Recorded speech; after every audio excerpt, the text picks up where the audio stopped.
नमस्ते दोस्तों आज हम जिस शख्सियत के विषय में बात करने जा रहे हैं उनका नाम है शहीद भगत सिंह। जी हाँ दोस्तों, सरदार भगत सिंह जो थे वो बहुत ही छोटी उम्र में हमारे देश के लिए बलिदान हो गए थे। और सबसे बड़े देश के क्रांतिकारियों का यदि नाम लिया जाता है तो शहीद भगत सिंह का नाम उसमें सबसे ऊपर आता है। तो दोस्तों ऐसे क्रांतिकारी भगत सिंह जो कि पढ़ने लिखने में भी बहुत तेज थे, क्रांति की गतिविधियों में भी बहुत आगे थे और अंग्रेज जिनके नाम से डरते थे, कांपते थे, ऐसे भगत सिंह के विषय में हम सभी लोगों ने उनकी जीवनी में पढ़ा है। लेकिन एक चीज दोस्तों जो बहुत कम लोगों को पता है कि उनकी मृत्यु के बाद उनके साथ क्या हुआ, वो आज हम लोग इस वीडियो के अंदर डिस्कस करने वाले हैं। दोस्तों हम सभी को पता है कि भगत सिंह को जो है वो अंग्रेज़ों ने फांसी दे दी थी और फांसी उनकी हो गई थी। उसके बाद हम सभी लोग उनकी पूजा करने लगे। भगत सिंह क्रांतिकारी के रूप में देश भर में जो है जाने जाने लगे। लेकिन क्या घटना वो हुई उस रात को और किस तरह से फांसी के बाद उनकी लाश को ट्रीट किया गया अंग्रेज़ों द्वारा, वो आज मैं आप लोगों के सामने रखने जा रहा हूँ। एक किताब है जो भगत सिंह की जीवनी है जिसको मैं पढ़ रहा था। उस पुस्तक के अंदर जब पूरी जीवनी मैंने पढ़ ली तो अंत के 2 पेजेस देखकर आपकी रूह कांप जाएगी कि क्या इस क्रांतिकारी के साथ अंग्रेजों ने किया। तो मैं बिना कुछ कहे हुए उस पेज को, लास्ट पेज को, जब भगत सिंह फांसी पर झूल रहे थे, उसको पढ़कर आपके सामने सुनाना चाहता हूं और आप भी जानिए वो सच जो आज तक दुनिया से छुपा कर रखा गया, जो हम लोगों से छुपा कर रखा गया, जो बहुत कम लोग जानते हैं। तो दोस्तों मैं वहां से पढ़ना शुरू करता हूं कि जब भगत सिंह, सुखदेव और राजगुरु तीनों इनकलाबी युवक जो थे वो फांसी के फंदे के करीब पहुंचे तो युवकों के हाव भाव में उस समय भी वीर रस भरा हुआ था। तीनों ने इनकलाब जिंदाबाद, साम्राज्यवाद मुर्दाबाद के नारे लगाए और तीनों ने अपना फंदा पकड़ा और उसे चूमकर गले में डाल लिया। जल्लाद से फंदे को ठीक करने को कहा। भगत सिंह के मुंह से निकले शब्द सुनकर जल्लाद जैसे क्रूर व्यक्ति का हृदय भी कांप उठा। उसे अपने कानों पर विश्वास नहीं हो पा रहा था। जल्लाद जब आगे बढ़कर उनके फंदे ठीक करने लगा तो उसके हाथ कांप गए और आंखों में आंसू थे।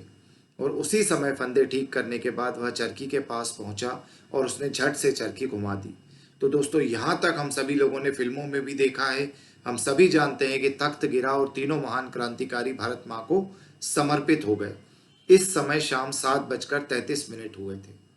इसके आगे की घटना दोस्तों सुनिए। इस एक पेज को ही मैं पढ़ूंगा और आपको समझ में आएगा कि अंग्रेजों ने कितनी क्रूरता इस शहीद, बलिदानी, अमर भगत सिंह के साथ की। तो दोस्तों इसके आगे मैं पढ़ता हूं। उधर जोश में होश खो बैठने को उतारू भीड़ को जेल से दूरी बनाई रखने के लिए उद्देश्य से सरदार किशन सिंह पता नहीं किस तरह धैर्य धारण कर बोलते जा रहे थे। तो सरदार किशन सिंह जो थे वो बोलते जा रहे थे और भीड़ को दूर ले जा रहे थे ताकि भीड़ जो है वो हमला ना कर दे जेल पर और उनके ऊपर अंग्रेज गोलियां ना चला दे। तो जेल में दूध पहुंचाने वाला ग्वाला भागता हुआ आया और उसने खबर दी कि फांसी हो गई है। सरदार किशन सिंह कड़कड़ाती आवाज में बोले, खबर मिली है कि भगत सिंह को फांसी दे दी गई है। अब मैं लाश लेने जा रहा हूं। आप में से कोई यहां से हिलेगा नहीं। ऐसा ना हो कि हम एक भगत सिंह को लेने जाएं और सैकड़ों भगत सिंह की बलि देनी पड़े। फिर भी कुछ लोग किशन सिंह के साथ चल पड़े। जेल के फाटक के करीब सन्नाटा था। भीतर से अफसरों के कहा-कहों की आवाजें आ रही थी। किशन सिंह ने फाटक खटखटाया, बार बार उसे खूब पीटा, परंतु फाटक नहीं खुला। तभी किसी ने खबर दी कि भगत सिंह व उनके साथियों की लाशों को जेल से बाहर ले जाया जा रहा है। ध्यान से सुनिएगा दोस्तों, भगत सिंह व उनके साथियों की लाशों को जेल से बाहर ले जाया गया है।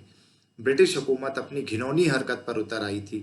फांसी के बाद भगत सिंह व उनके साथियों की लाशों को काट कर टुकड़े टुकड़े किया गया तथा उन्हें बोरियों में भरकर जेल के पिछले दरवाजे से ट्रक द्वारा फिरोजपुर के पास सतलुज नदी के किनारे पहुंचाया गया। दोस्तों मैं एक बार फिर पढ़ता हूं, फिर दोबारा से ये लाइन के फांसी के बाद भगत सिंह व उनके साथियों की लाशों को काट कर टुकड़े टुकड़े किया गया तथा उन्हें बोरियों में भरकर जेल के पिछले दरवाजे से ट्रक द्वारा फिरोजपुर के पास सतलुज नदी के किनारे पहुंचाया गया। वहां एक सिख ग्रंथी और एक पंडित की उपस्थिति में अंतिम क्रिया करने की योजना बनाई गई थी।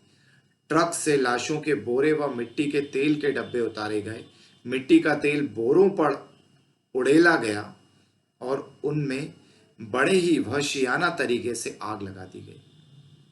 तो दोस्तों टुकड़े टुकड़े कर कर उनके भगत सिंह, सुखदेव व राजगुरु की लाश के वहां लाए गए और ट्रक से लाशों के बोरे व मिट्टी के तेल के डब्बे उतारे गए और मिट्टी का तेल बोरों पर उड़ेला गया और उसमें बड़े ही वहशियाना तरीके से आग लगा दी गई। आसपास के गांव वालों तक उड़ती उड़ती जब यह खबर पहुंची तो वे मिलकर दहा स्थल की तरफ बढ़े। तब फौजियों ने हाथ में मशाल लिए गांव वालों को अपनी तरफ आते देखा और उन्होंने जल्दी जल्दी अध जली लाशों के टुकड़ों को सतलुज के पानी में फेंक दिया और ट्रक में बैठकर भाग गए। गांव वालों की भीड़ ने सतलुज के पानी में से लाशों के अधजले टुकड़े ढूंढ ढूंढ कर निकाले और उन्होंने विधिवत दाह संस्कार के लिए उन्हें एकत्रित किया। अपने जीवन की अपेक्षा अपनी मातृभूमि को अधिक स्नेह करने वाले सरदार भगत सिंह इस तरह अपनी भारत माता को स्वतंत्र कराने के लिए, जनमानस को जागृत करने के लिए जानबूझकर मौत के मुंह में कूद गए और सदा सदा के लिए अमर हो गए।